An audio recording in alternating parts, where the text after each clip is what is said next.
Il était aux anges chaque fois qu'il pouvait amuser la galerie. Et il pouvait aller très loin dans la provocation. Il excellait dans ce domaine. Il n'aurait d'ailleurs jamais pu être aussi populaire s'il n'avait pas pris plaisir à ça.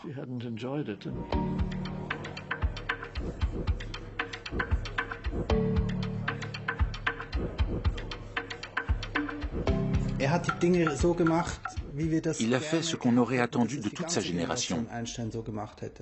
Mais la plupart des gens ne se sont pas inspirés de son exemple. Nous aurions eu un XXe siècle un peu plus beau sinon.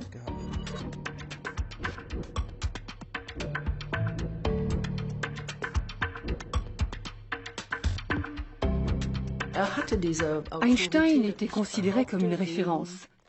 J'affirme haut et fort que son autorité s'appuyait sur deux axes.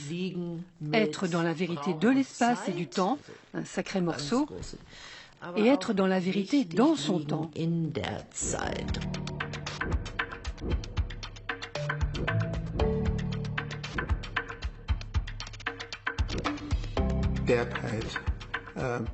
Il était abrupt.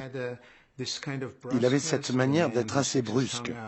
Tout le monde connaît la photo où il tire la langue. Il disait les choses en face, dans tous les domaines.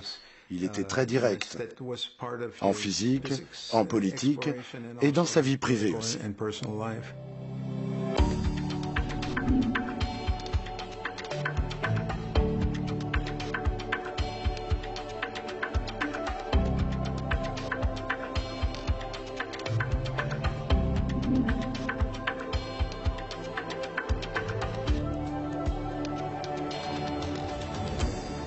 What do you think of prohibition, Professor? Ich trinke nicht, also ist mir das ganz gleich. En 1932, Albert Einstein arrive aux États-Unis.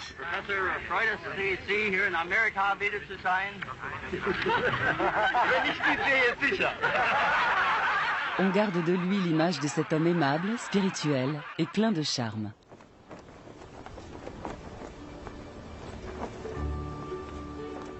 Albert Einstein était déjà une icône, une star de la science de son vivant.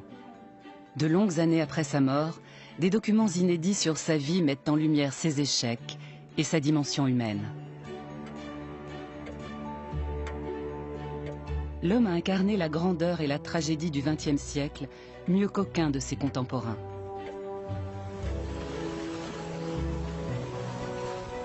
Mais que sait-on vraiment de lui ? Tous ces gens qu'il a croisés, tous ces lieux qu'il a foulés dans son insatiable odyssée, n'infirment-ils pas cette image de voyageur solitaire portant le monde à la seule force de son esprit? Est-il un saint qui planerait au-dessus des passions des mortels? On peut retenir le piètre marié père, ou bien le savant Cosinus, professeur aussi charmant qu'excentrique, sorti tout droit de la culture pop.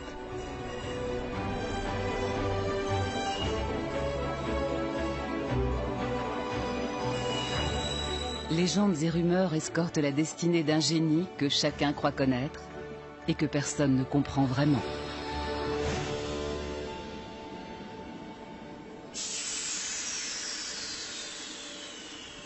En 1932, le physicien Albert Einstein a déjà ses plus grandes découvertes scientifiques derrière lui. À Kaput, près de Potsdam, il vit une existence qui lui convient dans la forêt de Brandebourg, à des années-lumière de l'agitation de la grande métropole qu'est Berlin, pourtant très proche. Il se moque éperdument des apparences. Si les gens veulent me voir, je suis là. Et si ça les amuse de voir ce que je porte comme habit, je leur ouvre grand mon armoire. Il coulera 3 étés très heureux dans sa maison en bois. Cette propriété en lisière de forêt est un lieu de rencontre. Elle est ouverte à tous. Amis, hôtes de renom y défilent, rejoints à l'occasion par les 2 fils du premier mariage d'Albert Einstein. Les filles de sa seconde épouse, Ilse et Margot, ne manquent pas à l'appel. Elsa décharge son mari de tous les tracas domestiques et assure les arrières.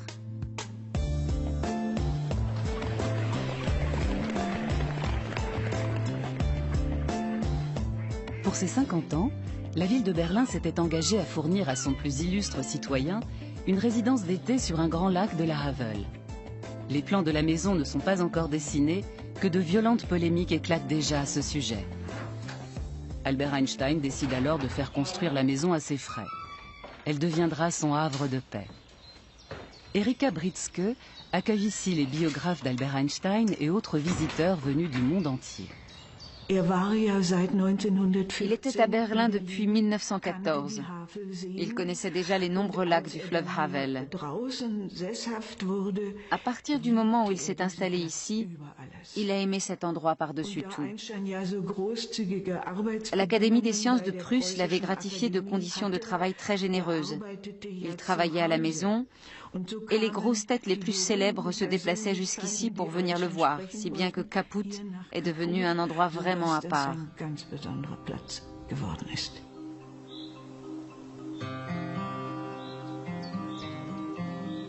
Albert Einstein aime suivre sa propre voie. Il reconnaît être quelqu'un qui n'a jamais appartenu de tout cœur à l'État, au pays natal, au cercle des amis, et pas même à la famille dans le sens étroit du terme. Une petite ritournelle de son cru exprime avec concision le fond de sa pensée. Je n'ai qu'une moue quand j'entends le petit mot « nous », comme si nous pouvions ne faire qu'un avec un autre animal. Toute approbation dissimule un abîme recouvert mais béant. Il était engagé tout en étant replié sur son monde. Il était en retrait de la société tout en s'engageant pour elle. Il jouait constamment sur ces deux tableaux. En allemand, on dirait « schillernde Figur », quelqu'un d'insaisissable, de très difficile à cerner. La ville de Berlin est plus qu'aucune autre intimement liée à la carrière d'Albert Einstein. Mais après 1933, la capitale allemande n'en effacera pas moins la trace des 2 décennies de complicité avec le chercheur qui avait trouvé en elle son ancrage. Quand Albert Einstein arrive à Berlin en avril 1914, il retrouve dans la capitale de l'empire de Guillaume II tout ce qu'il s'était ingénié à fuir quand il était jeune.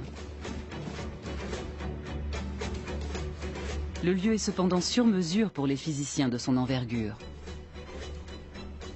Dahlem, banlieue de Berlin encore très faiblement peuplée, est un bastion de l'excellence scientifique, l'équivalent allemand d'Oxford en somme. Albert Einstein est nommé directeur de l'Institut Guillaume II. Il doit se consacrer entièrement à son travail et se transformer en poule pondeuse, selon sa propre expression. Ce qui l'a attiré, c'est le Berlin intellectuel qui, à l'époque, était à la pointe dans le domaine des sciences physiques. Nombreux sont les grands noms de la physique qui se trouvaient à Berlin, lieu d'échange par excellence. Et voici que ces sommités berlinoises, qu'Einstein connaissait et admirait pour avoir lu leurs travaux, le sollicitaient pour qu'il les rejoigne. La conférence de Solvay, qui s'est tenue en 1911, a été décisive. Einstein était le benjamin des participants. Sa renommée et sa reconnaissance par la communauté scientifique ont fait un immense bond en avant à cette occasion. Le 25 novembre 1915 est le grand moment fondateur de la cosmologie moderne. À l'Académie des sciences de Prusse, Albert Einstein présente pour la première fois au public sa théorie de la relativité générale, ultime prolongement de sa théorie de la relativité restreinte. Il a 36 ans.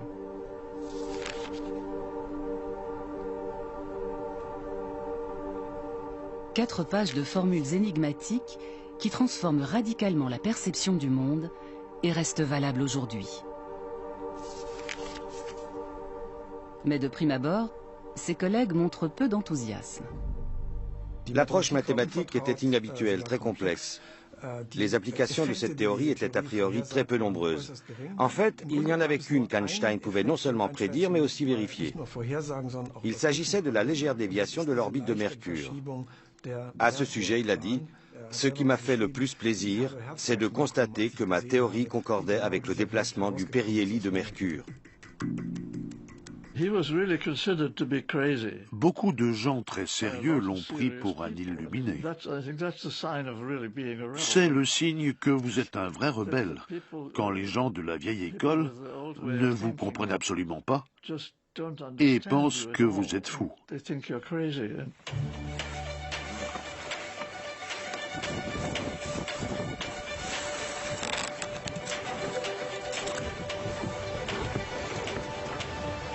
Mais cet insatiable aventurier est loin d'être fou. Son coup de génie de tous les superlatifs est l'aboutissement de plusieurs siècles d'errance spirituelle entre les notions d'espace, de temps et de gravitation universelle. Le chercheur obstiné sort finalement victorieux d'un bras de fer qu'il a opposé à Isaac Newton et aux lois de la physique classique.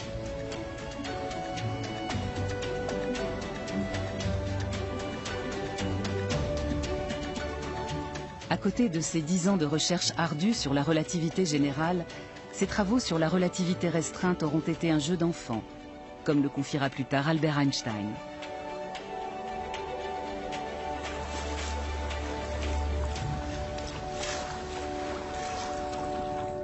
Avec la théorie de la relativité générale, espace et temps ne sont plus un socle fixe, mais sont partie intégrante de l'événement physique. L'un des pionniers de la recherche sur la théorie de la relativité générale, John Wheeler, a établi que la masse indiquait à l'espace-temps comment il devait se courber et que l'espace-temps indiquait à la masse comment se déplacer.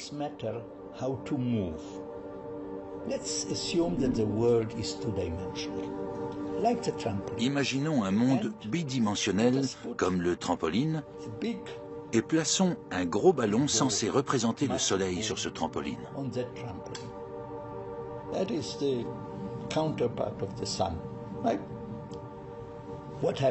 Que se passe-t-il? Le gros ballon va creuser une vallée, va creuser notre monde. Maintenant, prenons une bille. Si cette bille n'est pas lancée à une vitesse suffisante, elle va terminer sa course sur le ballon. Continuons à imaginer. Le trampoline est désormais invisible. Nous ne voyons plus que le ballon et la bille. Nous concluons que le gros ballon a attiré la bille. C'est ce que voyait Newton.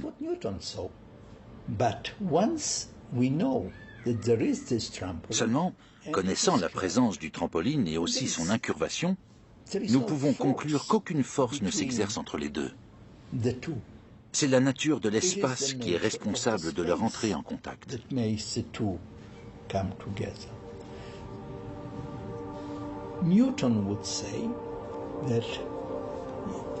Newton affirmerait que deux corps se rencontrent sous l'effet de la loi de la gravitation universelle.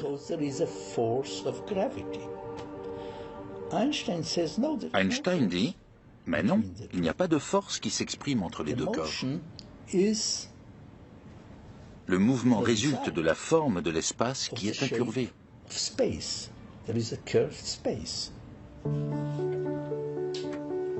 L'image qu'il choisit pour expliquer le phénomène à son fils de 9 ans, Édouard, est très claire. Quand un scarabée aveugle rampe sur une branche incurvée, il ne remarque pas que le chemin qu'il parcourt est en réalité une courbe. J'ai eu la chance de remarquer ce que le scarabée n'avait pas remarqué.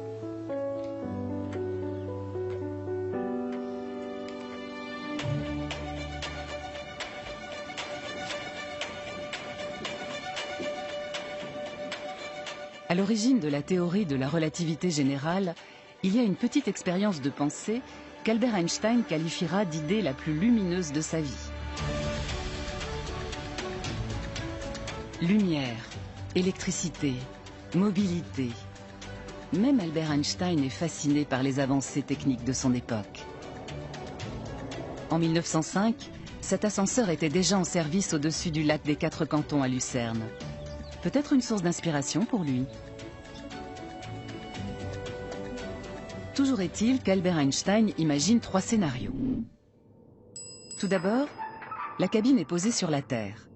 Le passager a les pieds collés au plancher, sous l'effet de la force de gravitation. Si le câble rompt, la cabine est en apesanteur et le passager flotte à l'intérieur. Si la cabine est tirée vers le haut par un câble imaginaire avec une accélération égale à la force de gravitation, le passager aura de nouveau les pieds collés au plancher.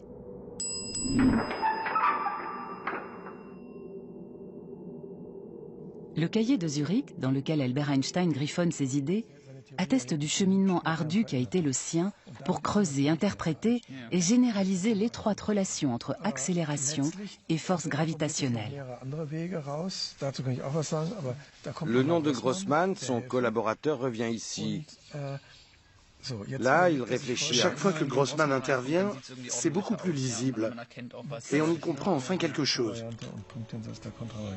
Du même coup, l'écriture laborieuse écarte définitivement l'illusion d'une idée lumineuse tombée du ciel.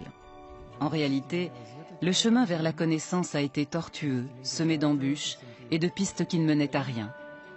Albert Einstein a dû solliciter l'aide de tiers tout au long du parcours.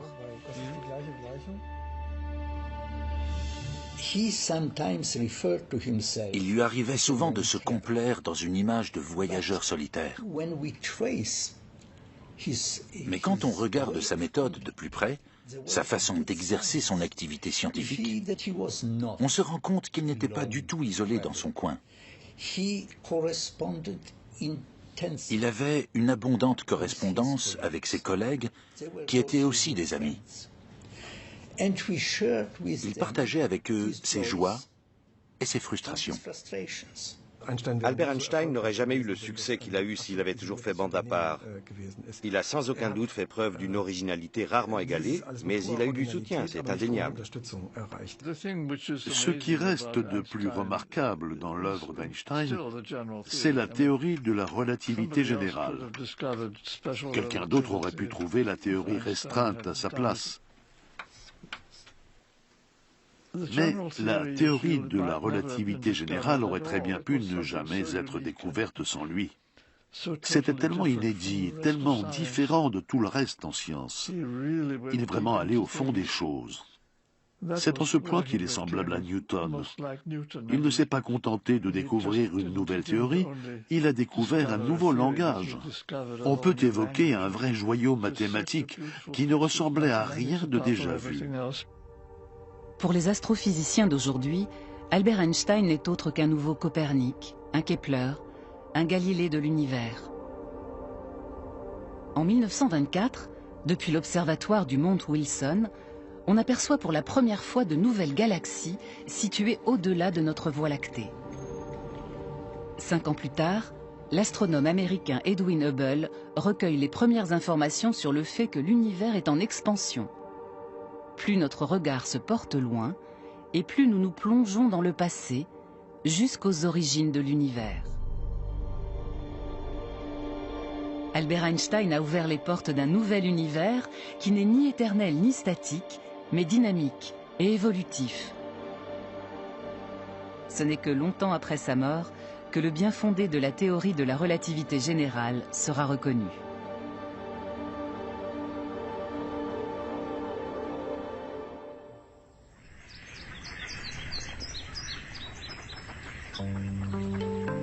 Dès sa jeunesse, Albert Einstein est en quête du grand principe universel susceptible de révéler la beauté et l'harmonie de la nature. Il est convaincu que la plus grande simplicité mathématique y est réalisée. Cette intime conviction sera le fil conducteur de son œuvre scientifique jusqu'aux dernières années de sa vie. Il remet tout en cause, quitte à bousculer les principes indéboulonnables d'un savoir communément admis de longue date. Au départ, on ne savait pas grand-chose sur la jeunesse d'Einstein.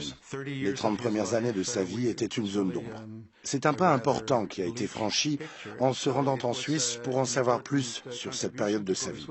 À la bibliothèque de l'école polytechnique de Zurich, on est tombé sur une lettre du directeur de l'Institut adressée à un des mentors d'Einstein. En substance, il y était écrit qu'autoriser les enfants, aussi surdoués soient-ils, à entrer à l'université n'était pas une bonne idée. C'est comme ça qu'on a mis la main sur le premier document attestant que le génie du jeune Einstein avait été détecté de bonne heure.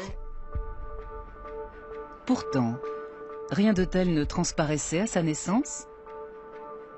Quand Albert Einstein vient au monde en 1879 à Ulm, ville située dans le sud de l'Allemagne, ses parents sont frappés par la taille hors norme de sa tête. Le simplet, c'est le surnom que lui donne son institutrice qui a été engagée pour son éducation. L'enfant a des accès de colère incontrôlables et il tarde à parler. Il a du mal à articuler mots et phrases intelligiblement. Le musée Einstein, intégré au musée d'histoire de Berne, retrace pas à pas l'évolution d'un génie en herbe. La vie du jeune Albert commence par une enfance plutôt ordinaire et protégée, aux côtés de sa sœur de 2 ans, sa cadette. Ses parents, Hermann et Pauline, viennent tous les deux de la Souabe en Bavière. Albert Einstein prend leur accent souabe et imite leur dialecte, qui le suivra jusque dans son exil américain.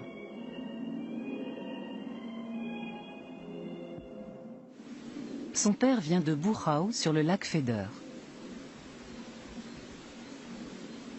La famille d'Albert Einstein incarne l'histoire de la communauté juive d'Europe centrale. Ses grands-parents sont déjà assimilés dans la société allemande. Ils misent sur un enseignement laïque. Avoir une éducation solide et faire ses preuves sur le plan scientifique représente pour eux la voie royale vers la réussite et l'émancipation.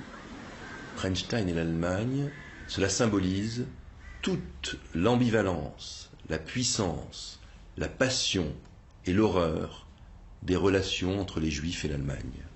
Cette espèce d'amour-haine qui a été portée au plus haut, tant dans l'amour, dans la splendeur, dans la magnificence, dans la créativité, dans cet esprit en réalité allemand qu'avaient si bien saisi les Juifs, et par ailleurs qui a atteint des sommets, évidemment, dans l'horreur pour eux-mêmes.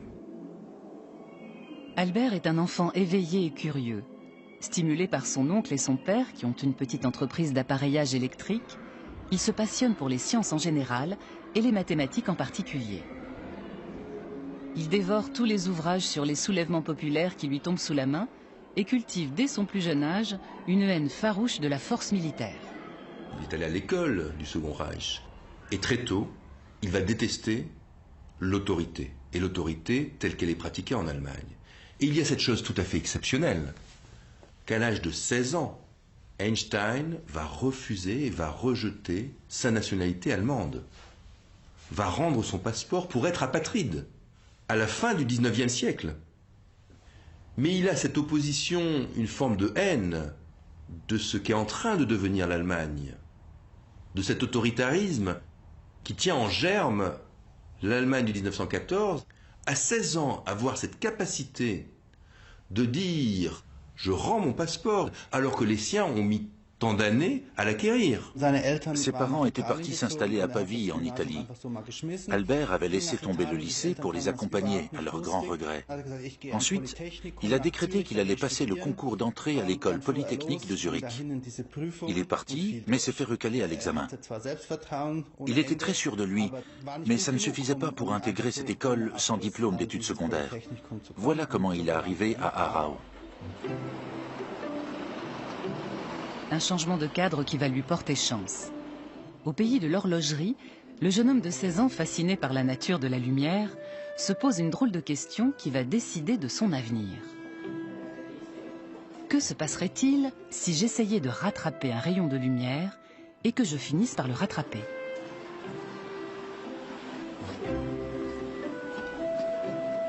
Un esprit très libéral règne dans le lycée du canton qu'il fréquente.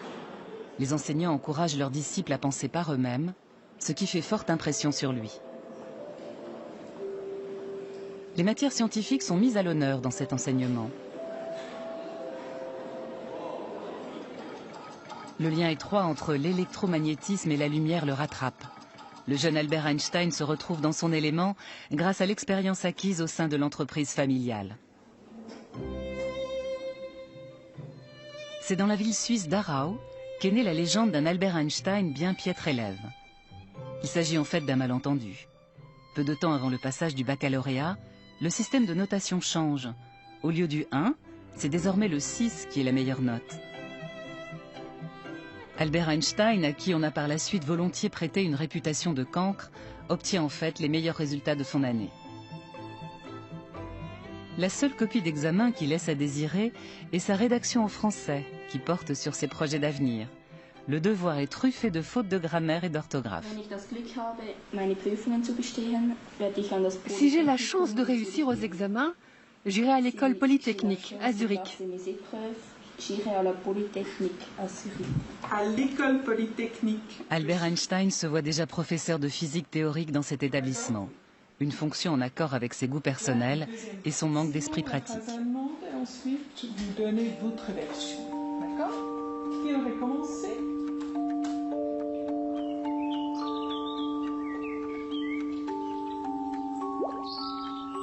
Albert Einstein aime expérimenter avec des pensées légères. Dans sa démarche, il privilégie la curiosité enfantine, la connaissance par les sens et l'imagination. Il pense que son esprit insoumis le conduira à de nouvelles découvertes et devient un virtuose des petites expériences de pensée.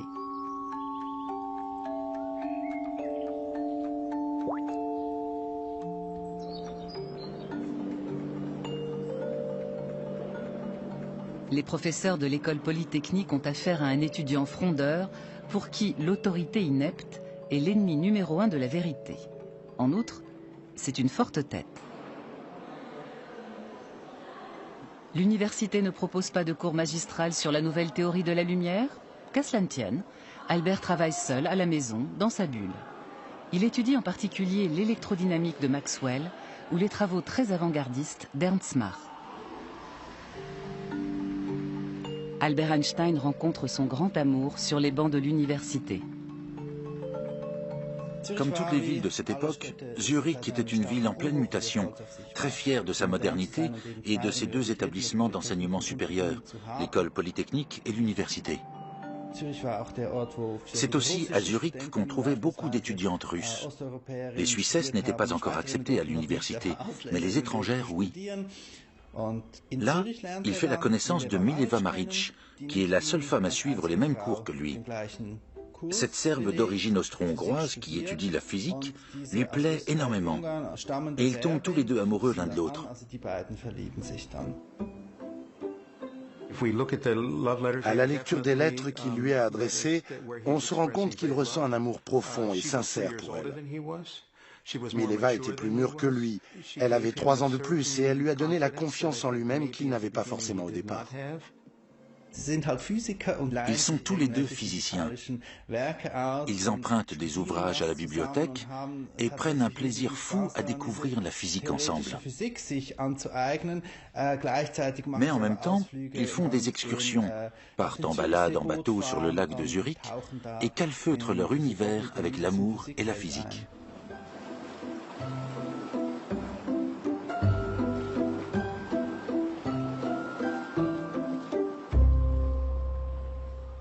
À Zurich, Albert Einstein trouve un cercle d'amis sur lequel il peut compter et dont il saura se faire aider sans le moindre scrupule dans les temps difficiles. Marcel Grossman a rendu de fiers services à Einstein. Il le dit expressément dans son autobiographie, ou plutôt dans sa nécrologie, selon le terme qu'il emploie dans le journal du collège. Il confie qu'il sèche les cours, qu'il joue au hockey au cours de ses 2 premières années d'études. Mais il pouvait toujours s'en remettre aux notes que Grossman prenait méticuleusement pendant les cours. Il les a qualifiées de bouées de sauvetage.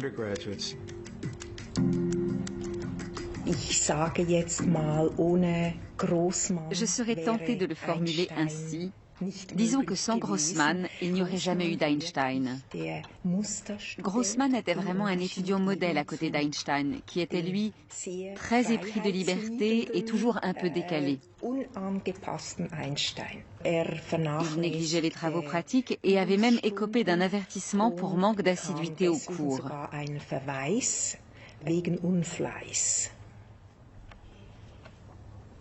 Albert Einstein décroche son diplôme de fin d'études de justesse. Quant à Mileva, elle échoue aux 2 sessions. Une grossesse imprévue met un terme définitif à ses études. Ils ne s'encombrent pas de conventions morales. Elle tombe enceinte, ils ont des relations sexuelles avant le mariage, eux qui sont tous les deux issus de milieux petits bourgeois bien pensants. Si l'on en juge par l'échange de lettres très fournis entre eux, c'est une année ardue qui s'annonce pour les 2 jouvenceaux sans ressources. Albert Einstein finit par obtenir la nationalité suisse, mais il se considère comme un génie dédaigné, comme un raté incapable de décrocher un poste d'assistant à l'université. Il accepte à contre-cœur une place de précepteur mal rémunéré à Winterthur et Schaffhouse, deux petites villes suisses. C'est en Serbie, dans la ville de Novi Sad et bien loin d'Albert, que Mileva met au monde leur petite fille, Liserl. Est-elle morte peu après sa naissance? A-t-elle été adoptée? Cet épisode de la vie d'Albert Einstein reste nimbé de mystère. Toujours est-il que le nom de Liserl n'a plus jamais été mentionné après 1903. Les lettres calomnieuses à ce sujet ont été scrupuleusement gardées secrètes par les exécuteurs testamentaires. Personne ne connaissait l'existence des lettres qu'il a échangées avec Mileva Maric avant qu'elles ne soient retrouvées par hasard. Hélène Ducasse, sa secrétaire qu'il avait l'habitude d'appeler son fidèle cerbère, a veillé à ce que tous ces événements relevant du domaine privé ne soient pas portés à la connaissance du public. Quand vous voulez qu'un homme devienne une légende, vous en faites une personne à la réputation irréprochable, dont la vie publique se confond avec la vie privée.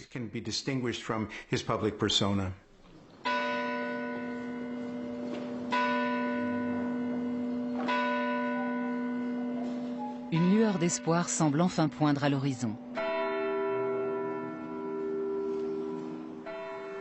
Une fois de plus, c'est à son cercle d'amis qu'Albert Einstein doit son salut. Le père de Marcel Grossmann lui procure un poste à l'Office des brevets de Berne. Mileva rentre en Suisse. Avec les revenus confortables que lui rapporte ce poste d'expert technique de 3e classe, Albert Einstein gagne l'indépendance financière qui tardait à venir. En outre, ces années passées dans une administration garante de la propriété intellectuelle helvétique seront déterminantes pour la suite de sa carrière. Il a lui-même décrit le bureau fédéral comme étant « le couvent laïque où il a conçu ses plus belles idées en tant que gratte-papier grassement payé ». C'est l'âge d'or de l'électrotechnique qui va révolutionner même les montres. Il y avait beaucoup de nouveaux brevets qui circulaient, mais il s'aperçoit que la question de savoir comment transporter le temps sur de grandes distances pour la synchronisation des horloges est au cœur des préoccupations. Il y avait là un créneau et cela n'a pas échappé à Einstein dans l'exercice de son travail. Il sait répartir rigoureusement son temps. 8 heures de travail, 8 heures de divers, qui désignent ses recherches personnelles en physique, ainsi qu'il l'écrit à un ami. Le plus grand ami d'Einstein à l'Office des brevets était son collègue, Michele Besso. Il se caractérisait par une grande gentillesse, une qualité qu'Einstein admirait d'autant plus qu'elle ne le caractérisait pas. Il avait aussi 2 autres amis proches avec qui il avait fondé l'Académie Olympia. Maurice Solovin, un juif de Roumanie qui faisait ses études à Berne, et Konrad Habicht, qui lui était suisse. Dans cette Académie Olympia, qui ne se prenait pas au sérieux, aujourd'hui on appellerait ça une séance de baratin, ils parlaient philosophie. Au cours de leurs réunions, ils dévoraient ensemble une quantité incommensurable d'articles. Einstein a toujours gardé un souvenir ému de cette période de sa vie. Malgré le désaccord de ses parents, Albert Einstein épouse Mileva. Hans Albert, l'aîné des 2 fils qu'ils auront ensemble, vient au monde en 1904. Mileva fait définitivement son deuil de la vie de femme émancipée dont elle avait caressé l'espoir.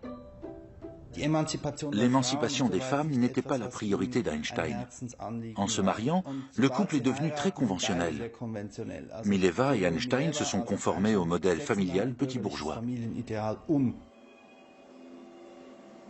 Tous les deux contre le monde entier, comme un couple bohème. Lui se sentirait capable d'assumer ce modèle, elle non.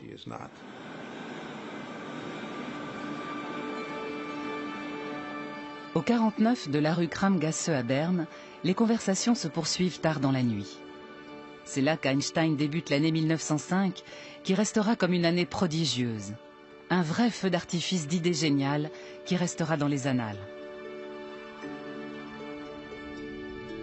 Le degré de participation de la talentueuse physicienne qu'était Mileva reste à ce jour une énigme. Cher Habicht, écrit Albert Einstein à son ami de l'Académie Olympia. Que faites-vous donc, espèce de baleine congelée? Je vous promets 4 de mes travaux. Le premier concerne le rayonnement et les propriétés énergétiques de la lumière, et il est vraiment révolutionnaire. Le 4e article traite d'une électrodynamique des corps en mouvement qui vous intéressera sûrement.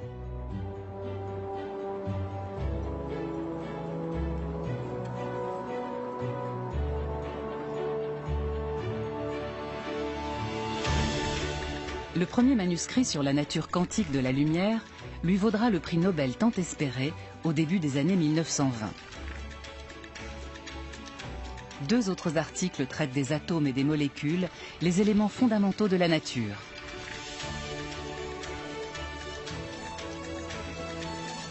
Dans le 4e article, il expose sa théorie de la relativité restreinte qui remet complètement en cause les notions d'espace immuable et de temps absolu.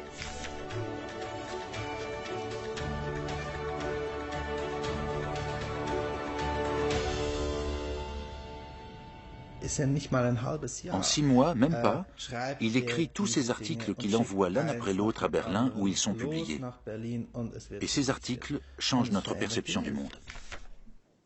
Hermann Minkowski, professeur de mathématiques à Zurich, met la dernière main à la théorie révolutionnaire d'Albert Einstein.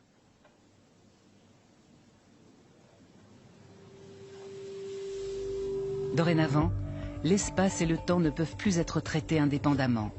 Ils sont imbriqués l'un dans l'autre et unis dans le concept d'espace-temps, désormais incontournable. Albert Einstein pose le principe de la constance de la lumière et met à mal la notion de simultanéité. Chaque unité de temps est tributaire de son système de référence.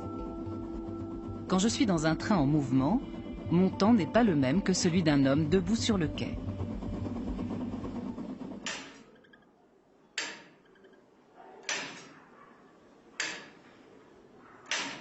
Depuis Isaac Newton, le temps absolu était posé comme le principe de la constance en physique.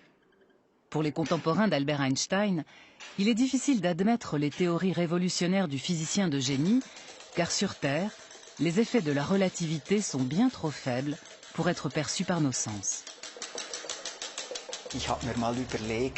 Je me suis demandé ce que ce concept de temps extensible voulait dire.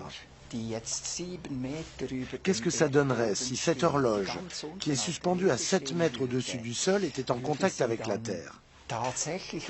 Tic-tacerait-elle vraiment plus lentement, comme l'affirme la théorie de la relativité? Jusqu'à ce que je trouve une page sur Internet où l'on montrait comment faire les calculs.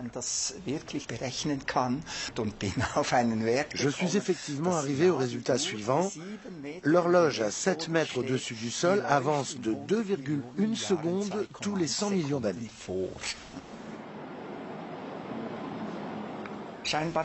Apparemment, on peut calculer une valeur maximale à laquelle le temps s'arrête à la surface d'un objet, mais il faudrait disposer d'un matériau ayant une immense densité, un peu comme si toute l'écorce terrestre se contractait sur l'effet de sa propre matière et devenait une coquille de noix d'une infinie densité.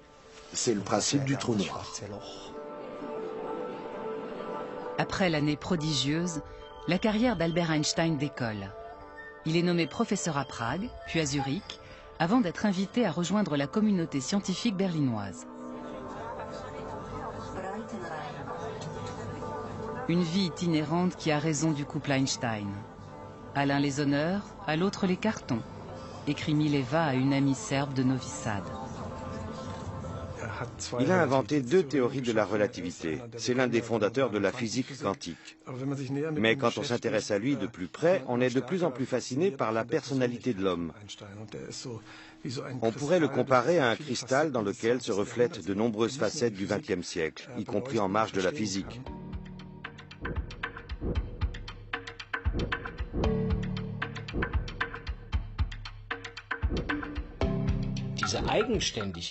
C'était un esprit libre, révolutionnaire, qui ne ployait jamais avec l'obsession de ne surtout pas être un mouton. C'est un trait essentiel de sa personnalité.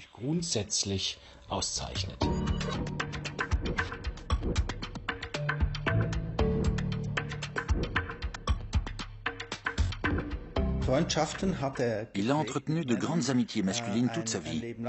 C'était très important pour lui. Il ne laissait pas les femmes l'approcher facilement. Il les laissait venir et repartir. Le couple vit sa séparation définitive en juillet 1914 sur le quai de la gare d'Anhalt à Berlin. L'aîné de leurs deux fils, Hans Albert, a 10 ans, Édouard le cadet, 4 ans. Peu de temps auparavant, Albert Einstein a posé à Mileva des conditions draconiennes et irrecevables pour tenter de sauver leur couple.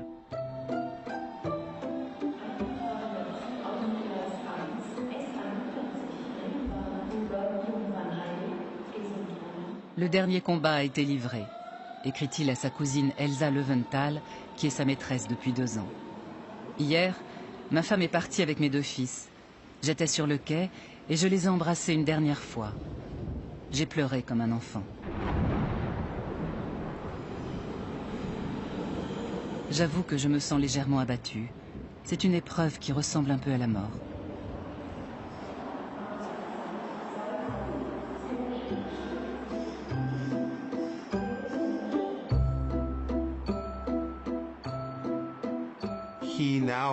Comme il l'écrit à un ami proche, il se retrouve dans une position délicate. Il n'est pas séparé de l'une que l'autre veut déjà l'épouser. Il s'était débarrassé de Mileva, il l'avait renvoyée à Zurich, alors même qu'Elsa et sa famille faisaient pression sur lui pour le remariage. Il a divorcé en février 1919 et s'est remarié l'été de la même année. Il était censé attendre 2 ans, mais Einstein était ainsi. Il prenait des raccourcis en physique comme dans la vie. Je voudrais qu'on en finisse définitivement avec l'idée qu'il était mufle avec les femmes de sa vie.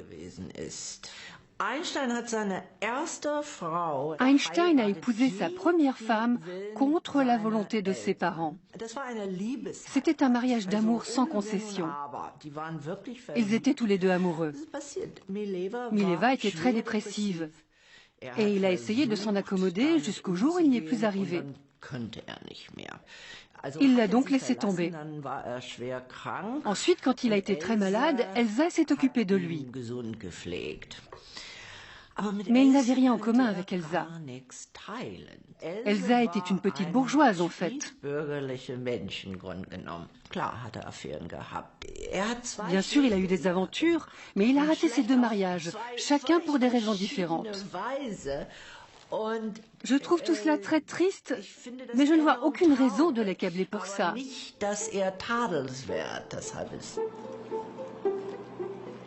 En emménageant dans le Bayerisches Viertel, le quartier bavarois de Berlin, le fils égaré retourne dans sa tribu.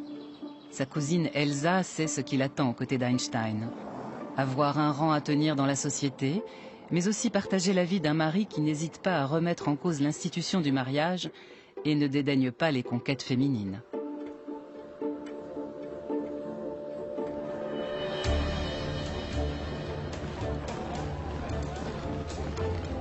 En août 1914, éclate la Première Guerre mondiale et l'élan patriotique s'embrase. Albert Einstein y voit le signe d'une hystérie collective. C'est dans ce genre d'épreuve qu'on se rend compte qu'on a affaire à des moutons, confie-t-il. Je n'ai que mépris et dégoût. Albert Einstein se déclare résolument pacifiste. Ses positions marginales sont tolérées, mais ne lui attirent pas que des amis.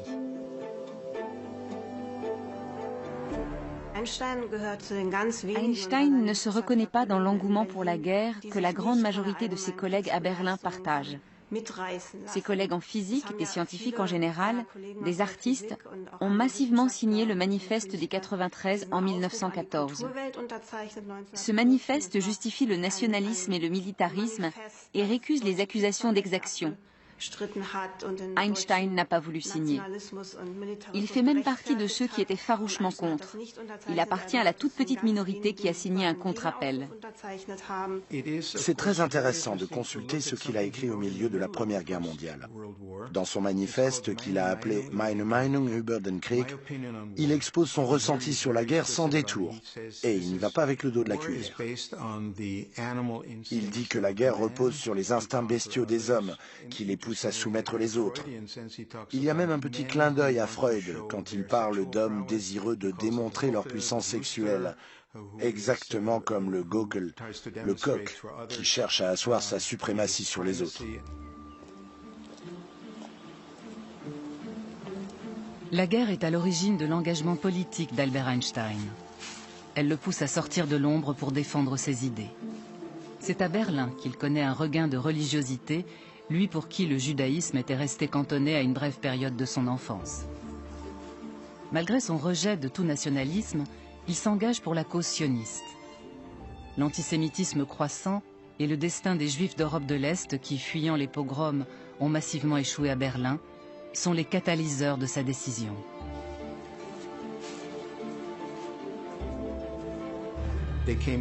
Ils venaient des villages appelés Shtetl en Russie, et ces Juifs d'Europe de l'Est étaient doublement dédaignés. Les Allemands les méprisaient, mais les Juifs allemands tout autant. De quoi attiser l'empathie d'Einstein pour ces opprimés. Il s'élevait contre le monde universitaire, qui barrait le passage aux étudiants et professeurs juifs de l'Est.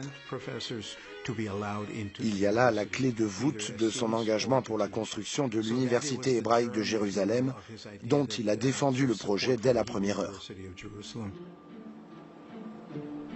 Albert Einstein est l'un des fondateurs de l'Université hébraïque de Jérusalem, qui doit son existence au mouvement sioniste. Elle est devenue un centre international de rencontres scientifiques, de recherche et d'enseignement. À partir de 1919, il accompagne la construction du site avec un intérêt croissant, mais il est la cible de vives critiques dans cette entreprise.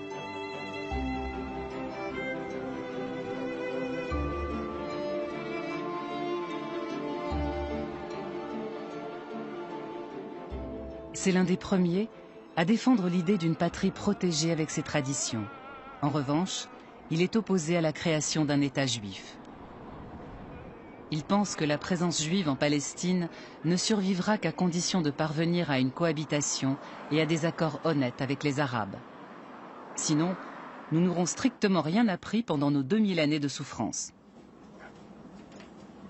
Albert Einstein ne remet aucunement en question son judaïsme. Quand il a couché ses dernières volontés dans son testament, il a pu exprimer son engagement en léguant tout son patrimoine à cette université, sa propriété intellectuelle s'entend. Ce sont les archives intellectuelles d'Einstein que nous avons ici. Il s'agit de sa bibliothèque personnelle qui représente tout de même près de 80 000 documents. Ces documents ont accompagné son activité scientifique, son engagement public en politique et son implication dans la cause juive. Il y a toute sa vie privée également. Nous avons ici le manuscrit de 46 pages sur sa théorie de la relativité. Il a une très belle écriture. Il n'y a pas beaucoup de ratures. Si vous vous intéressez surtout au contenu, tout cela existe en version imprimée que vous pouvez toujours consulter. Il n'en reste pas moins que la version manuscrite a beaucoup de charme. Elle vous permet de voir comment il travaillait au moment où il a écrit ça. Peu après la guerre, le monde entier apprend que l'astrophysicien britannique Arthur Stanley Eddington a vérifié empiriquement les thèses de la relativité générale d'Albert Einstein à l'occasion d'une éclipse. Le ciel a tranché. La théorie d'Einstein triomphe.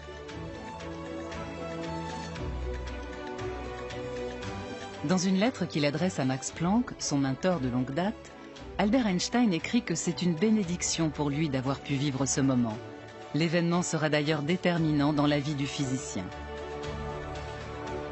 L'Europe sort exsangue de la guerre, et voilà qu'un homme armé d'un simple crayon et d'un morceau de papier sort une formule de son chapeau et nous explique le fonctionnement des astres. Il fait preuve d'une confiance en lui et d'un aplomb qui se sont perdus dans les décombres de la guerre où toutes les valeurs se sont effondrées.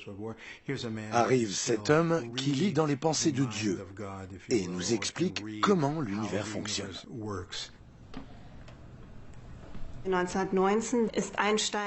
Des milliers d'articles de journaux lui ont été consacrés au début des années 1920. Tout y passait. Son goût pour les conversations téléphoniques, son talent de violoniste, ses habitudes vestimentaires. Et puis la radio a pris le relais, mais les films aussi. Einstein était omniprésent et avec lui, sa théorie de la relativité.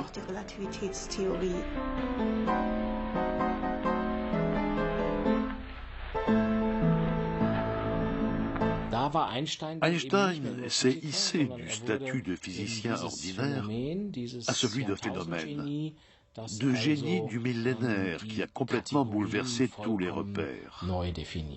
On l'a soudain vu changer d'allure. Sa chevelure est devenue encore plus hirsute, ses choix vestimentaires plus excentriques, et il y a toute une série de clichés de lui qui sont devenus cultes.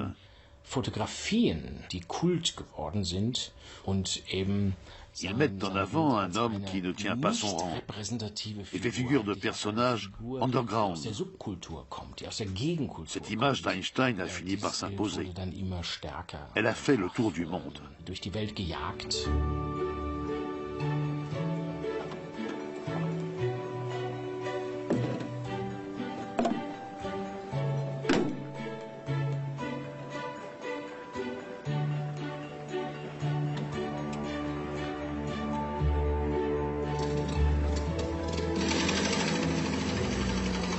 En tant que célébrité mondialement reconnue, Albert Einstein est sollicité de toutes parts, bien au-delà de ses compétences de physicien. Sa voix a du poids. Ça m'apprendra à n'avoir eu que mépris pour l'autorité. Le destin s'est chargé de faire de moi une autorité, soupire-t-il, confronté à sa popularité déjà légendaire.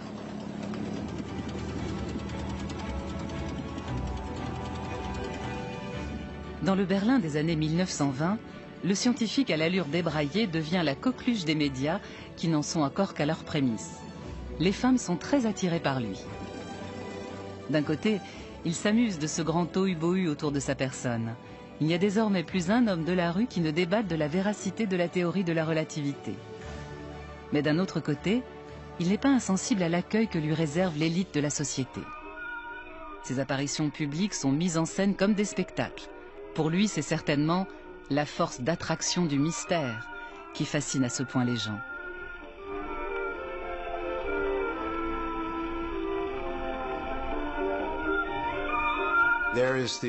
Il y a cette question célèbre qu'Einstein aurait posée à Charlie Chaplin. Pourquoi les gens applaudissent dès qu'ils me voient et en font autant pour vous? La réponse de Chaplin: parce qu'ils ne comprennent rien à ce que vous racontez et qu'ils croient tout comprendre de moi.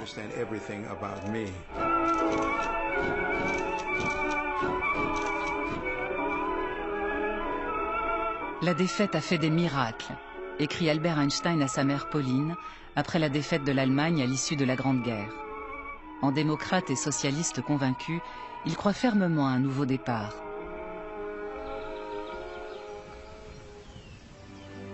La tour Einstein à Potsdam symbolise l'atmosphère de renouveau qui règne à cette époque. Elle montre la volonté commune de tous ses concepteurs à faire s'exprimer architecture, physique et astronomie simultanément.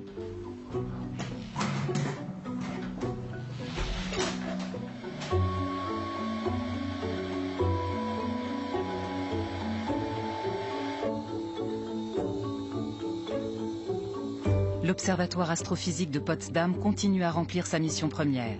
La lumière, principale source d'information qui relie des observateurs terrestres à l'univers, continue d'y être décryptée.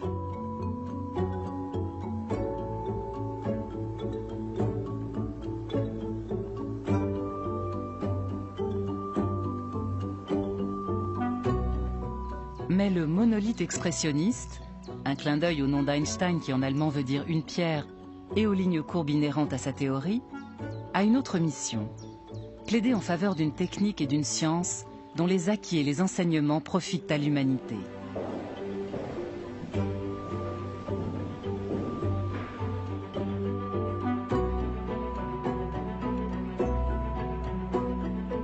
Armé de son passeport suisse, l'érudit allemand, fervent cosmopolite, effectue en 1921 son premier grand voyage outre-Atlantique. C'est en proie à des sentiments mitigés qu'il accompagne avec sa femme une délégation officielle juive. Ce n'est pas de gaieté de cœur que je me rends en Amérique. Je le fais dans l'intérêt des sionistes qui doivent aller mendier des fonds en dollars pour la construction du site universitaire, confie-t-il à son ami Maurice Solovine dans une lettre. Aux USA, il est accueilli en véritable héros. Il y avait des parades en guise de comité d'accueil. Les Beatles à côté, rien à voir. Par la suite, les parades sont devenues plus proches de manifestations pour empêcher l'homme aux idées socialistes de fouler le sol américain. Il était un peu partagé face à cette popularité soudaine. Il trouvait ça pénible et en même temps ça l'amusait. Il y a certainement des blagues qu'il a faites pour mieux se protéger. Mais il savait aussi très bien se servir de sa renommée à des fins politiques. À partir de 1919, Einstein est devenu un produit phare des exportations de notre pays et les Allemands ne lui en ont pas été reconnaissants. Ils lui en ont voulu pour ça. C'était à leurs yeux condamnable, car après la Première Guerre mondiale, les Allemands dans l'ensemble se sont retrouvés bannis dans tous les pays étrangers. Les échanges scientifiques étaient boycottés. Il est évident que nos fiers chercheurs allemands en ont été atteints dans leur dignité. Einstein a été le premier pour qui les portes se sont rouvertes en grand et il a joué le jeu. Il a endossé un rôle de représentant de la culture et de la science allemande, et l'image du pays en a largement bénéficié. Einstein n'en a jamais été remercié, bien au contraire. On l'a maudit pour ça, et c'est une honte. C'est vraiment une honte. C'est là un chapitre tristement célèbre de notre histoire. De son côté, Einstein ne se fait plus beaucoup d'illusions sur l'image qu'on a de lui en Allemagne. Pour eux, je suis une fleur malodorante qu'ils aiment se glisser à la boutonnière. Comme l'attestent des documents de l'Institut Max Planck à Berlin, sa renommée à l'étranger lui attire de plus en plus d'ennemis et d'envieux. Il se regroupe autour du physicien expérimental Ernst Gerke. La théorie de la relativité représentait bien plus qu'une simple théorie scientifique. Ses détracteurs la considéraient comme une menace pour la science. Quand on consulte les lettres des années 1920 que ses adversaires échangent entre eux, on n'a pas affaire à la langue scientifique. C'est plutôt la terminologie de la guerre qui est employée. On trouve des déclarations comme « on va combattre la théorie de la relativité jusqu'à ce que mort s'en suive ». Et on voit très clairement que ça va bien au-delà d'une simple querelle scientifique.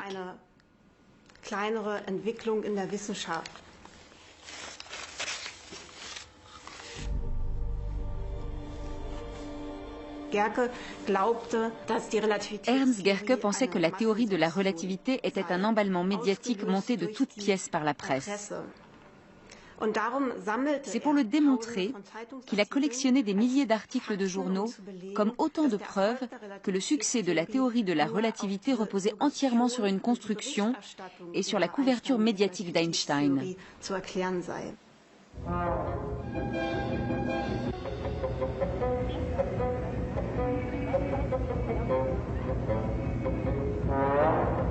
Einstein, le relativiste juif qui pactise avec les communistes et l'étranger, le traître à la patrie pendant la Grande Guerre.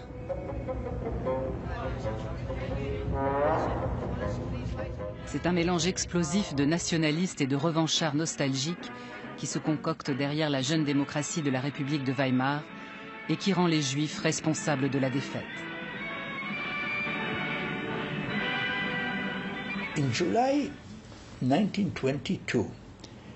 En juillet 1922, le ministre juif des Affaires étrangères, Walter Rathenau, a été assassiné à Berlin par des groupes extrémistes de droite, vétérans de l'armée allemande. Il l'accusait de brader l'Allemagne dans le traité de Versailles.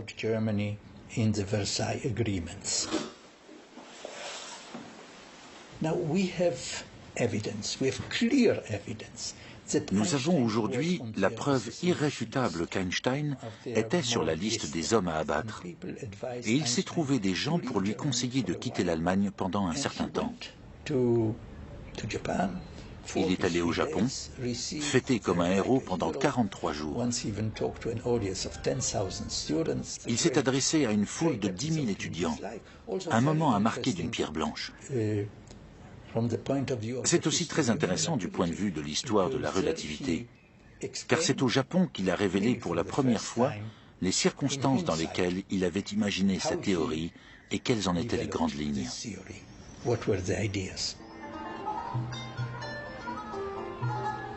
Après ce voyage au Japon, Einstein visite pour la première et dernière fois de sa vie la Palestine. Il se déclare très favorable à un projet d'implantation au milieu du désert. À Jérusalem, il est acclamé. Il fait un discours sur le mont Scopus. Il se rend au mur des Lamentations où, comme il le dit dans son journal de bord, il est très impressionné devant le tableau moyenâgeux de ces hommes juifs qui prient au pied du mur. Pour le juif non-croyant qu'il est, il s'agit d'hommes du passé et non pas du présent. On lui a demandé s'il n'avait pas envie de s'installer en Palestine et d'y enseigner, et je crois que l'expression qu'il a employée, c'était « le cœur dit oui, la tête dit non ». En 1952, David Ben-Gourion, Premier ministre de l'État d'Israël, proposera à Albert Einstein d'en devenir le président. Et qu'est-ce qu'on fait s'il accepte? Se serait-il enquis? Mais Einstein refuse. David Ben-Gourion avait déjà remarqué les tendances révolutionnaires d'Einstein. Non pas qu'il ait cherché à provoquer, car tout chez lui était mûrement réfléchi.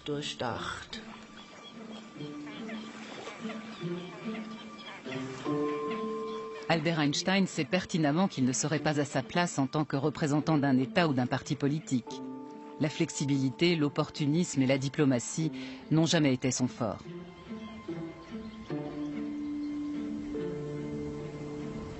Le physicien du siècle est aussi un homme très engagé en politique.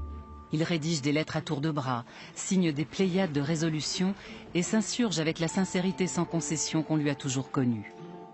Au dernier souffle de la République de Weimar, le volume de sa correspondance explose.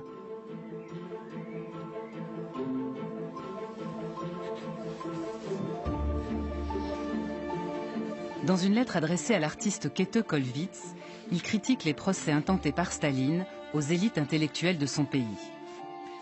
Qui aurait cru que cette évolution que nous avons observée plein d'espoir aurait pu conduire à de telles horreurs? En juillet 1932, il adresse depuis Caput une lettre ouverte à Sigmund Freud qui est à Vienne. Existe-t-il un moyen d'affranchir les hommes de la menace de la guerre? Que faire contre les psychoses de haine et de destruction? À l'instar de tant d'autres, il mesure l'ampleur du danger fasciste et de la menace d'embrasement du monde que fait naître le Parti national-socialiste. Il pense que tout complice de la destruction de la démocratie s'expose à vivre sa propre chute.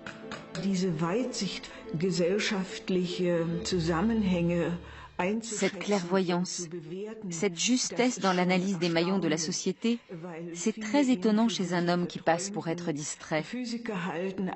Mais il est très lucide envers tout ce qui se passe dans la société. Si Albert Einstein fait preuve de vigilance et de clairvoyance intellectuelle face à l'actualité, il est atteint de myopie quand il s'agit de ses proches. Il reste étranger à leur vie affective. Il a appris à s'isoler de la chaleur et du froid. Il a pour sa part acquis un équilibre thermique, assure-t-il à un ami. Il reconnaissait être un mauvais père. Mais à sa décharge, on peut arguer qu'un physicien de son envergure n'a pas le temps de faire autre chose à côté. Ce n'est pas une excuse, c'est un fait.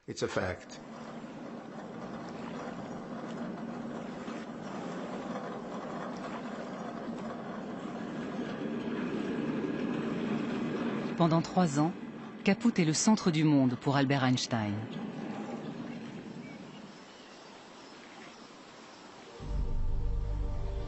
En 1933, les nazis le chassent de ce paradis sur la Havel. Ils pillent sa maison et lui confisquent ses biens. Albert Einstein perd tout. Ses meilleurs amis, le cocon de la langue allemande et le seul lieu qu'il avait pu considérer comme son port d'attache. Il doit fuir. À la même période, il reçoit de très mauvaises nouvelles de Suisse. Son fils cadet ne va pas bien. L'été 1933, Einstein rend visite à Édouard. Il quitte Le Coq-sur-Mer, la petite commune belge, où il a trouvé refuge après la prise de pouvoir d'Hitler. Et retrouve son fils cadet à Burgolsli, une clinique très réputée à la périphérie de Zurich, où sont internés les gens atteints de troubles mentaux. C'est ici qu'Albert Einstein prend définitivement congé de Mileva et de son cher fils Édouard, schizophrène, interné dans un hôpital psychiatrique pour une durée indéterminée. Un traumatisme indélébile pour la mère, et pour le père, un constat d'impuissance face à ce qu'il considère comme un coup du destin. Il l'avouait lui-même lorsqu'il disait « Mon fils restera le seul problème sans solution ». Il y a dans l'attitude d'Einstein, dans cette sorte de... c'est pas un abandon de son fils, mais dans cette sorte de distance tellement compréhensible, dans cette sorte de refus de la maladie, dans cette sorte de frayeur. Et c'est cela qui est intéressant, c'est que cet homme qui n'avait peur de rien, qui n'avait pas peur de Goebbels, qui n'avait pas peur de Staline, qui n'avait pas peur de John Edgar Hoover, qui les avait affrontés, avait peur de cette maladie, avait trouvé quelque chose de plus fort que lui. C'était un problème qu'il n'arrivait pas à maîtriser, malgré sa capacité d'analyse d'une part et son humour de l'autre. Il reste quelques photos avec son fils, dont certaines prises lors de la dernière visite à Burgolsli. Elles en disent plus long que n'importe quel discours, car Einstein joue du violon. C'est très touchant de voir qu'Einstein rend visite à son fils à l'hôpital et lui joue du violon. C'est une tentative de communiquer avec ce fils par la musique.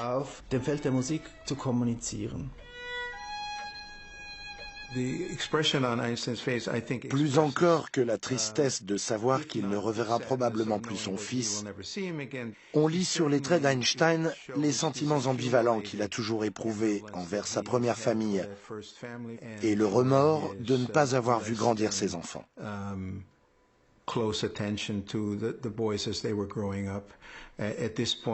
Édouard a 23 ans, il survivra à son père de 10 ans et décédera à l'âge de 65 ans. C'est quelqu'un qui n'aura jamais la chance de vivre une vie normale.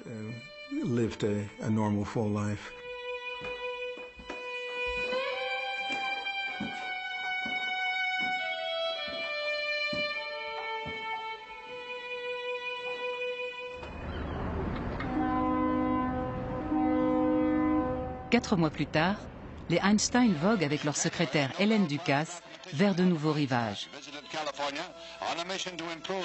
Les journalistes jubilent. Perdu pour l'Europe, gagné pour l'Amérique.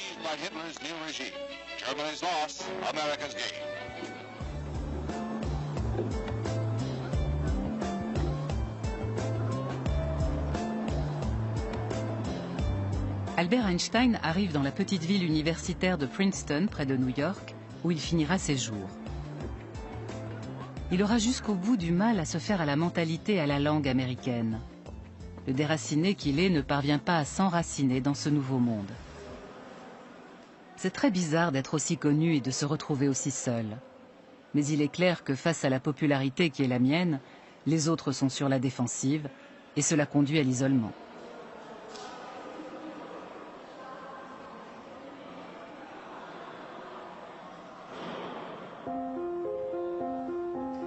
Les 5 premières années, Albert Einstein les passe dans le Fine Hall, l'institut de physique le plus illustre de l'université. Il a trouvé une image magnifique pour décrire Princeton. Un village très tranquille et cérémonieux, habité par des demi-dieux juchés sur des échasses. halb Goethe, halb Stelzen.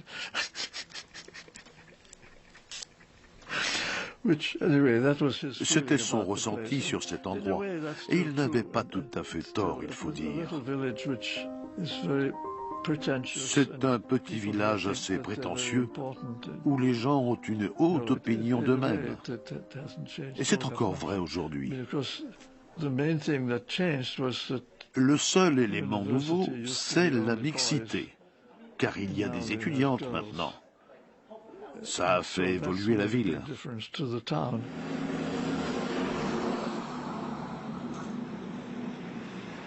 Depuis 1935, le couple Einstein est installé au 112 Mercer Street.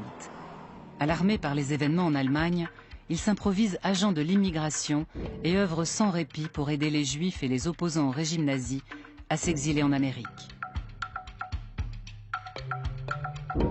À la mort de son épouse Elsa, Albert Einstein ne se retrouve pas seul.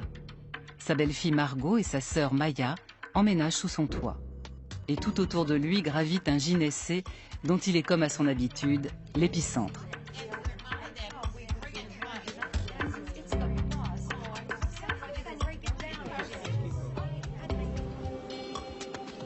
À l'Institute for Advanced Study, l'Institut des études supérieures de Princeton, véritable Eldorado des plus grands penseurs du monde entier, Albert Einstein occupe le poste qu'il gardera jusqu'à la fin de sa carrière.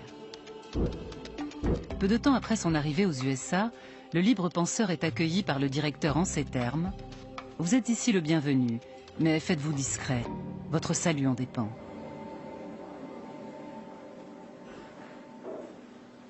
À l'Institut, Albert Einstein s'immerge dans l'univers des formules mathématiques, la science restant pour lui le domaine le plus stimulant. Il garde ses distances avec la jeune génération de talents scientifiques à laquelle appartient le physicien Freeman Dyson.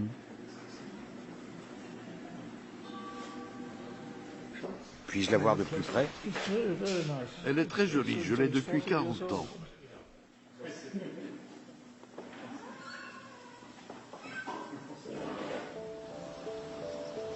Pour ses collègues et les étudiants de l'Institut, Albert Einstein reste un marginal, un solitaire.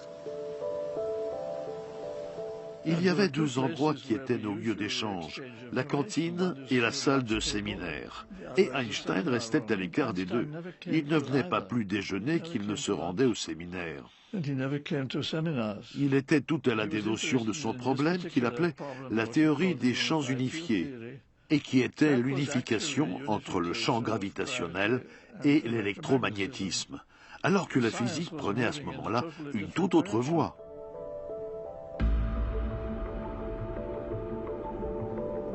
Le plus grand mystère pour moi, c'est qu'il ne se soit jamais intéressé à la théorie des trous noirs, qui était la synthèse de la gravitation et de l'électromagnétisme. Chaque galaxie a un énorme trou noir en son centre qui joue un grand rôle dans toute l'histoire du cosmos. C'est quelque chose d'absolument essentiel dans notre vision de l'univers et c'est la conséquence la plus sensationnelle de la théorie de la relativité générale. Le trou noir est la plus belle chose qui est découlée de la théorie d'Einstein. Il faut dire que nous étions des jeunes gens très arrogants. Nous faisions des choses extraordinaires et l'idée que nous aurions pu apprendre quelque chose d'Einstein ne nous a jamais traversé l'esprit. Lui, de son côté, considérait qu'il n'avait rien à apprendre de nous. C'était un fait établi. Le manque d'intérêt était réciproque et c'est une honte quand on y repense.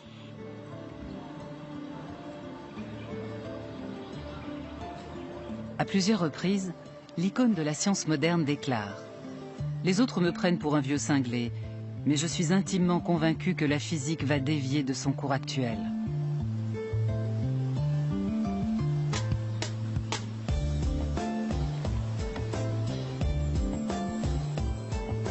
L'Amérique a fait d'Einstein une icône immortelle, mais elle a aussi propagé l'idée que son idole n'a plus rien généré de nouveau sur ses vieux jours. Ce n'est pas un hasard si cette appréciation erronée est émise par une société qui n'apprécie pas outre mesure de se voir confrontée aux questions qu'Einstein a placées au centre du débat pendant son exil.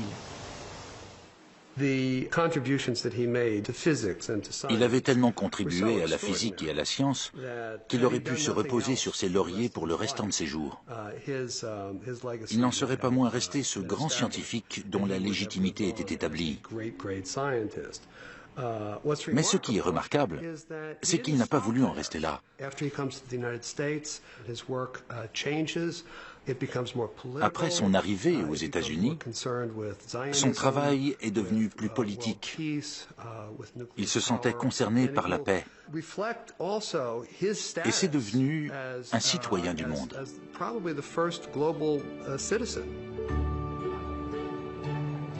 Toute ma vie, écrit Albert Einstein, j'ai été déchiré entre les équations et la politique.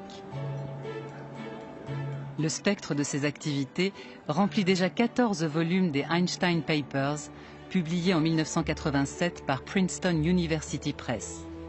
D'autres vont suivre.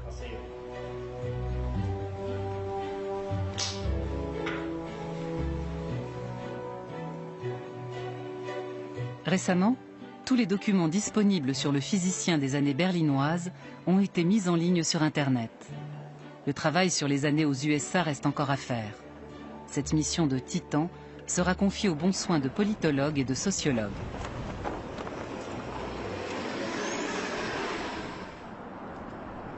En 1940, à Trenton, Albert Einstein prête serment sur la Constitution américaine et devient citoyen américain tout en conservant son passeport suisse.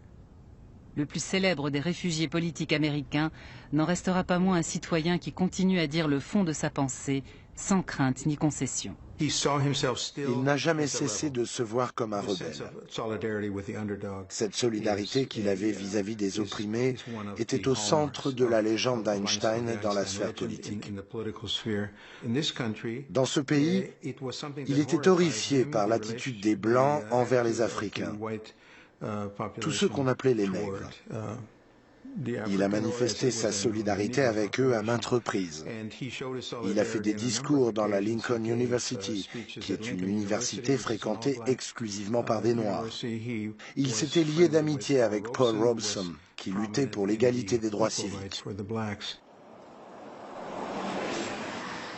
À Princeton, Einstein n'hésite pas à flâner dans les quartiers noirs, autour de la Witherspoon Street, où très peu de Blancs s'aventurent.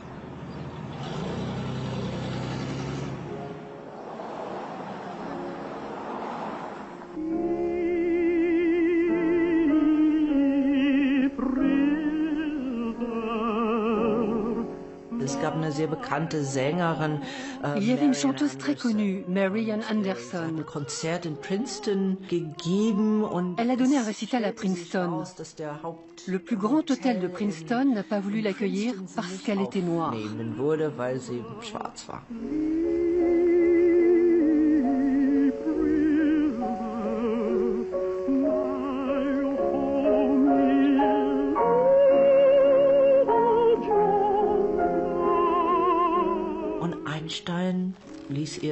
Einstein lui a fait savoir qu'elle était la bienvenue chez lui. Ils sont restés amis à vie. Pour chacun de ces pays de résidence, Albert Einstein est un volcan imprévisible qui peut s'embraser à tout moment. Le sentiment de peur lui est étranger. « Personne ne peut m'atteindre, dit-il. Tout glisse sur moi comme de l'eau sur des ailes de canard. » confie-t-il à sa dernière maîtresse, Johanna Fantova.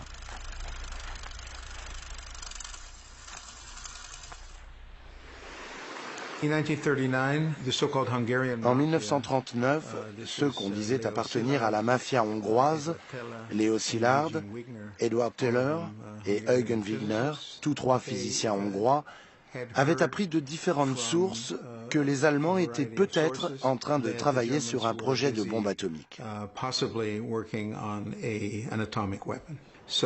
Leo Szilard s'est rendu seul à la Peconic Bay, à Nassau Point, où Einstein passait ses vacances. Qui d'autre qu'Einstein pouvait alerter le monde entier et révéler que les Allemands étaient en train de fabriquer la bombe atomique? C'est Szilard qui a écrit la lettre, mais c'est Einstein qui l'a signée.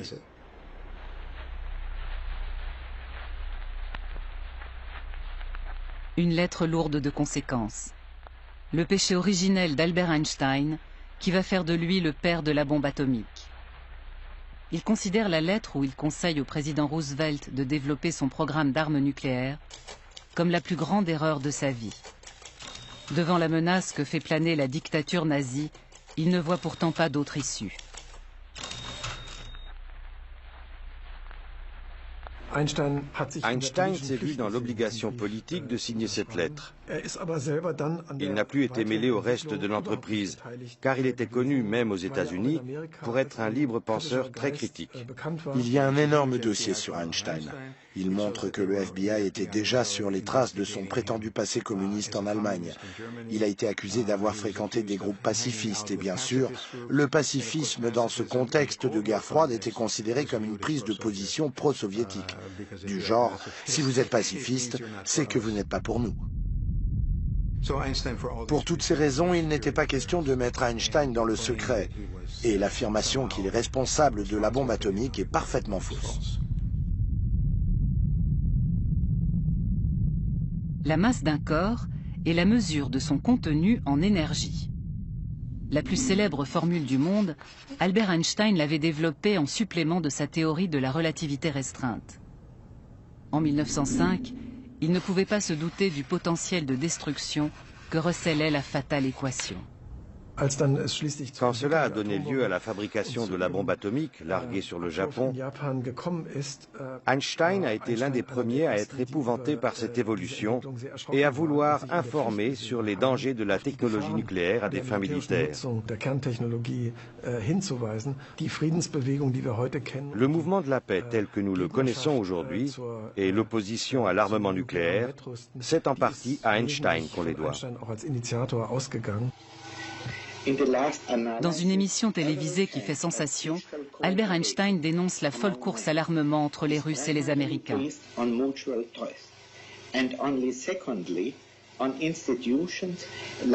À l'horizon, c'est la bombe à hydrogène qui menace. Un objectif techniquement réaliste qui anéantirait toute vie sur Terre. Désarmer ou mourir, titre le New York Times. Is there any way out of this impasse created by man himself? All of us, and particularly those who are responsible for the attitude of the US and the USSR, should realize that we may have vanquished an external enemy, but have been incapable of getting rid of the mentality created by war.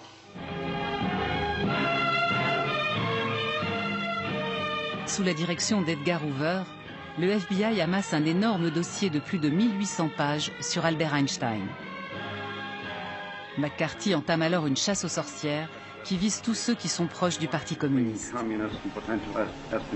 The fight against the Communist Party has been a double battle. One against the subversion of the principles of American society, the other against espionage. Les dénonciations empoisonnent le climat aux USA. Albert Einstein, qui est personnellement visé, n'hésite pas à se servir de sa popularité. Il prend haut et fort la défense de citoyens mis au banc de la société américaine, comme le physicien Robert Oppenheimer, et de ceux qui, comme les époux Rosenberg, sont condamnés à mort pour espionnage. Il était vraiment digne de sa réputation. Il disait ce qu'il pensait et se moquait des conséquences. C'est vraiment un aspect intéressant de sa personnalité. Il pouvait dire tout ce qu'il voulait, il était intouchable.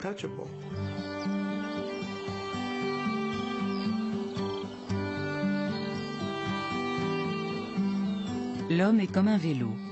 Il faut qu'il avance pour rester en équilibre, écrit-il à son fils Édouard. Quand il avait 14 ans, il était déjà convaincu que les grandes inventions étaient l'apanage de la jeunesse et que c'en était fini pour lui de ce côté-là. Mais il continue à travailler à contre-courant de son époque, toujours en quête de la formule universelle qui expliquerait tous les phénomènes de la nature.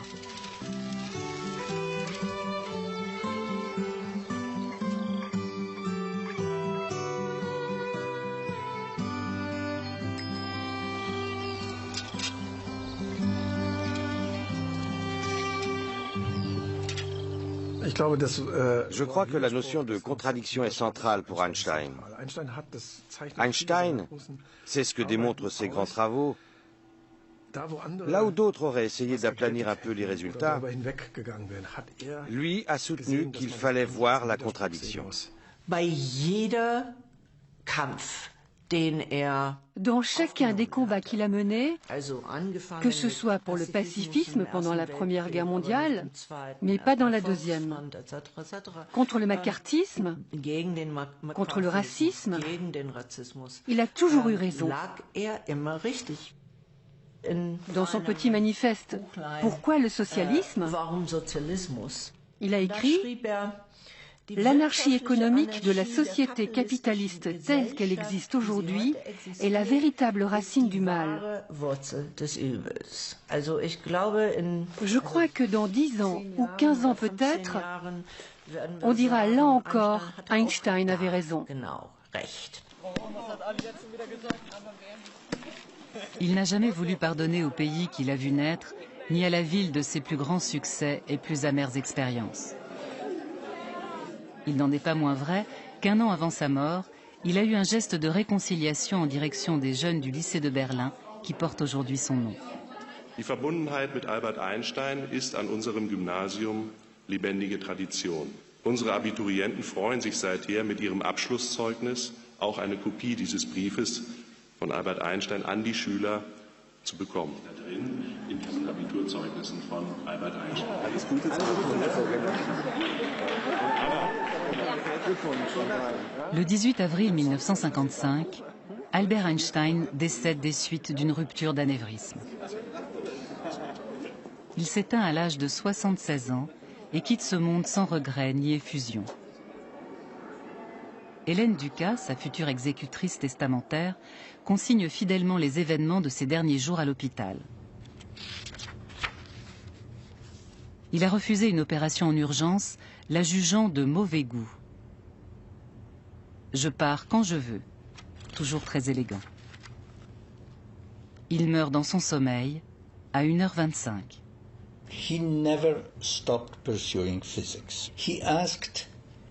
Il n'a jamais cessé de faire de la physique.